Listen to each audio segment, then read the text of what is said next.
IVF कोई magic नहीं है जिसमें कि कोई आपको प्रेगनेंसी की गारंटी दे सके। इनफैक्ट अगर कोई ये कहता है कि हमारे यहाँ आईवीएफ का सक्सेस रेट 90% से भी ज्यादा है, तो do pause and think. IVF एक साइंस है जिसमें हम आपके एग्स लेकर आपके हस्बैंड के स्पर्म से उनको फर्टिलाइज करते हैं और जो एम्ब्रियो बनता है उसको हम लैब में कम से कम 3 दिन और ज्यादा से ज्यादा 5 दिन तक ग्रो करते हैं।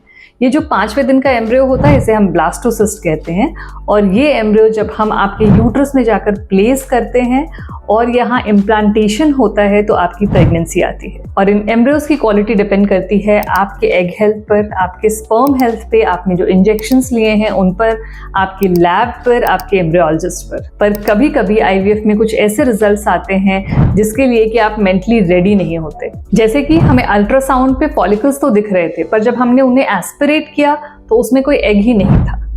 नंबर 2, एग तो मिले पर वो मैच्योर नहीं थे। नंबर 3, जब हमने आपके एग्स को आपके हस्बैंड के स्पर्म से फर्टिलाइज किया तो फर्टिलाइजेशन हुआ ही नहीं।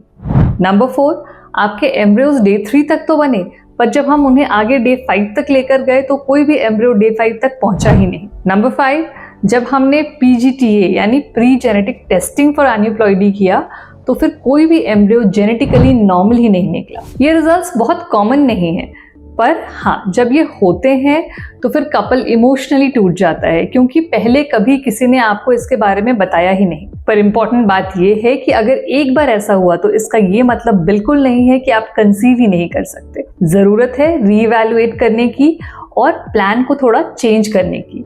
कभी प्रोटोकॉल चेंज, कभी ट्रिगर चेंज, कभी एग्स और स्पर्म की क्वालिटी इंप्रूव करने की ज़रूरत हो सकती है, कभी लैब स्ट्रैटेजीज चेंज करने की ज़रूरत हो सकती है और कभी कभी कुछ एडवांस टेक्निक्स की ज़रूरत पड़ सकती है। और रीट्राई विद पॉजिटिविटी, आपकी प्रेगनेंसी ज़रूर आएगी। और ऐसे ही आईवीएफ और फर्टिलिटी से रिलेटेड जेन्युइन इन्फॉर्मेशन के लिए डू फॉलो मी।